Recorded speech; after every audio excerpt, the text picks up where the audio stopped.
আমাদের সন্তানদের গায়ে বুকে গুলি ছড়তেছে। আজকে সাইদ মারা গেছে, কালকে আমি যাব, কালকে অন্য কেউ যাবে। ওদের বাপ দাদা 14 গোষ্ঠী স্বাধীন করে যায় নাই, ওনার বাপ দাদা 14 গোষ্ঠী স্বাধীন করে নাই, আমার বাবা মা করছে। আমরা রাজাকার নই। আমাদের বুকে গুলি চলতেছে, আমাদের মুখে টিয়ার গ্যাস ফেলা হচ্ছে, আমাদের মা বোনদের গায়ে হাত দেওয়া হচ্ছে। আপনারা সাধারণ মানুষ এগিয়ে আসুন। আমরা এই জন্য দেশ স্বাধীন করি নাই, এই জন্য 52 ভাষা আন্দোলনে আমার ভাইয়েরা নামে নাই। আজকে ডাবি রক্তাক্ত, আজকে জাবি রক্তাক্ত। কিভাবে বসে থাকেন আপনারা? দেশের মানুষ, আপনারা নেমে আসুন। সর্বস্তরের মানুষের প্রতি আমার আবেদন, সর্বস্তরের মানুষ নেমে আসুন। আপনাদের সন্তানরা আজ বিপদে, আপনাদের ঘরের সন্তান নেমে গেছে।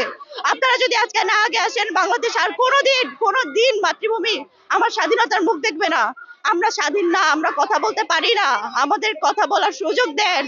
আমাদের মানচিত্রের উপর দিয়ে ভারতের ট্রেন যাচ্ছে, কিভাবে সম্ভব?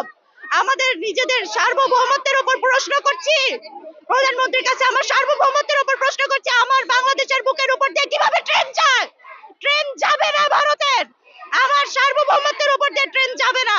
আমার শুধু আপনার পিতা না, বঙ্গবন্ধু শেখ মুজিবুর রহমান আমাদের সবার জাতির পিতা। উনি, আমি স্টুডেন্ট বলতেছি, আমার জাতির পিতা বঙ্গবন্ধু। উনি শুধু এই দেশ এই জন্য স্বাধীন করে যায় নাই যে আপনি আপনার ইচ্ছা মতো যা ইচ্ছা তাই করতে পারবেন। আমরা আমাদের স্বাধীন, আমরা আমাদের কথা বলতে চাই, বলতে পারি। আমরা সবাই নেমে আসছি আজকে রাস্তায়। দেশের মানুষ, আপনাদের আবার প্রয়োজন, আপনারা আবার ঝাঁপিয়ে পড়ুন, আপনাদের আবার দরকার। আপনাদের কাছে আবেদন আমার। ওরা প্রথমে বলতেছে রোগী আছে, দেন আমরা বাইরে আমরা ট্রাই করলাম খোলার জন্য, খুলে দেখি কোনো রোগী নাই। তারা এখন তাদের সরকারি যে আইডি কার্ড আছে ওইটা দেখাই দিচ্ছে আমাদের, ওরা চিল্লাইতে আছে। পরে আমরা তাদের যেতে দেয় না, ভুয়া বলে আমরা তারপর ওরা এখানে চলে গেছে। আপনারা দেখলাম যে অনেকগুলো অ্যাম্বুলেন্স আপনারা সহযোগিতা করে কিন্তু পার করে দিয়েছে। হ্যাঁ, কারণ আমরা তখন দেখেছি রোগী আসলে আমরা কেন পার করবো না। কিন্তু এমন অনেক, এর আগেও একটা অ্যাম্বুলেন্স আমরা সেখানে দেখেছি, সেখানে কোনো রোগী ছিল না, কিন্তু তারা অ্যাম্বুলেন্সে করে পার করছে। মানে বাংলাদেশ এখন এমন ভুয়া হয়েছে, অ্যাম্বুলেন্সে করে চালাকি করে মানুষজন চলেছে। সরকারি কর্মকর্তা ওইটার পাওয়ার এখানেও দেখানোর ট্রাই করছে। That's it. ভালো, আমরা যে স্টুডেন্ট, আমার সবচেয়ে বড় শিক্ষার পরিচয় হলো আমরা অ্যাম্বুলেন্স গুলো ছেড়ে দিচ্ছি, আমরা আন্দোলনগুলো সরিয়ে অ্যাম্বুলেন্স গুলো যেতে দিচ্ছি। ওনারা এটারই সুযোগ নিতেছে। ওনারা এখানে সরকারি কর্মকর্তা এসির বাতাস খাইতে যাইতেছে, আমরা পোলাপেনগুলি না খাই 4 দিন 3 দিন এখানে বসে আছি। আমাদের পড়াশোনা বাদ, এইচএসসি বাদ, সবকিছু বাদ, আমরা এখানে বসে আছি, আন্দোলন করতেছি। ওনারা এসির বাতাস খেয়ে খাবার খাইতে যাইতেছি সরকারি কর্মকর্তারা। আপনাদের দেশের মানুষের কাছে আমাদের একটাই আবেদন, আপনারা নেমে আসেন। আপনাদের সন্তানদের গায়ে বুকে গুলি ছড়তেছে, আপনাদের কামানো টাকা দিয়ে আপনাদের সন্তানদের গায়ে গুলি ছড়তেছে। আজকে সাইদ মারা গেছে, কালকে আমি যাব, কালকে অন্য কেউ যাবে। এই দেশের কেউ কিছু করতে হলে, এই দেশ আমার বাপ দাদা 14 গোষ্ঠী, আপনাদের বাপ দাদা 14 গোষ্ঠী স্বাধীন করে যায় নাই, ওনার বাপ দাদা 14 গোষ্ঠী স্বাধীন করে নাই, আমার বাবা মা করছে। আমরা রাজাকার নই, আমরা রাজাকার নই। আমাদের প্রধানমন্ত্রী যেভাবে আমাদের রাজাকার বলে আখ্যায়িত করেছেন, এর জন্য আমরা ওনার কাছে ক্ষমার আবেদন জানাই। আমাদের কাছে ক্ষমা চান, আমরা রাজাকার নই। আমাদের মুক্তিযুদ্ধ কোটা নেই, তার মানে আমরা রাজাকার নই। আমাদের আন্দোলন মুক্তিযোদ্ধাদের বিরুদ্ধে না, আমরা মুক্তিযোদ্ধাদের যথেষ্ট সম্মান করি। কিন্তু ওনার পরের বংশধর এভাবে চলতে থাকলে আমাদের প্রতি বৈষম্য হয়ে যায়। সাধারণ মানুষ, আপনারা এগিয়ে আসুন। কিছু করে নাই ওরা, ওদের উপর পুলিশ, স্টুডেন্ট লীগ সবাই মিলে ঝামলা হাঁপায় পড়ছে। আমার নিরস্ত্র ভাইয়েরা রাস্তায় পড়ে মরছে, রক্তের মধ্যে বন্যা বয়ে গেছে, আর উনি কালো শাড়ি পরে এসে আমাদের কাছে সান্ত্বনা দিচ্ছে।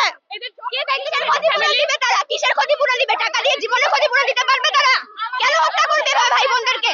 আমরা প্রত্যেকটা হত্যার বিচার চাই, আমরা গোটা প্রশাসন চাই, সংস্কার চাই। পুলিশ আমাদেরকে সাহায্য করতেছে, কোন দিক দিয়ে পুলিশ সাহায্য করতেছে? পুলিশ আমাদের সমান আছে, যে পুলিশ আমাদেরকে মারতেছে। আমার ভাইদের কাছে বলে কি করতে? আপনারা কোথায় ছিলেন? আপনারা এখন আসছেন কেন? আজকে আসছেন আন্দোলন দেখতে, আজকে রাতে আপনারা জান নাই কেন? আমার ভাইদের উপর কি অত্যাচার হয়েছে? শুধুমাত্র মুক্তিযোদ্ধা করে না, সব দিকে আজকে বিবেচনা হবে। আমার বোনের গায়ে অ্যাসিড ছোড়া হয়েছে, অ্যাসিডের নামে। আমরা আমাদের এইচএসসি বাদ দিয়ে আজকে এখানে আসছি। আমাদের পরীক্ষা দরকার নাই, আমাদের জীবন নিয়ে নেক। কয়জনের জীবন নিবে? সবার জীবন আমরা দিব।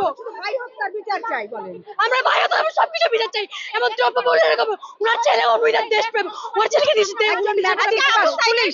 কিভাবে বিশ্ববিদ্যালয়ে আমার ভাই আবু সাইদের বুকে কেন গুলি ছোড়া হয়েছে? আমাদেরকে মারা কেন? আমরা আমাদের সাথে, তারপর আবার বলে প্রধানমন্ত্রী কেন বলছে পুলিশ আমাদের সাথে? আজকে সকালে আমরা আন্দোলনে নামতে যাচ্ছি, তখন ওনারা আমাদের বাধা দিয়েছে, তারপর আমাদের প্রোটেকশন দেবে ওনারা। আমরা কেন তাকে চুন নিয়ে বেরিয়েছি? আমাদের প্রোটেকশন কই? ছাত্রছাত্রীদের প্রোটেকশন কই? আমরা কেন মেয়েকে চুন নিয়ে বেরিয়েছি? আমরা কেন মরিচের গুঁড়া নিয়ে বের হইতে হইছে? আজকে আমাদের বুকে থেকে গায়ে হাত দিতেছে ওরা। স্টুডেন্টদেরকে আটকানো হয়েছে। আমরা যখন আন্দোলন করতে আসবো, এই যে আমার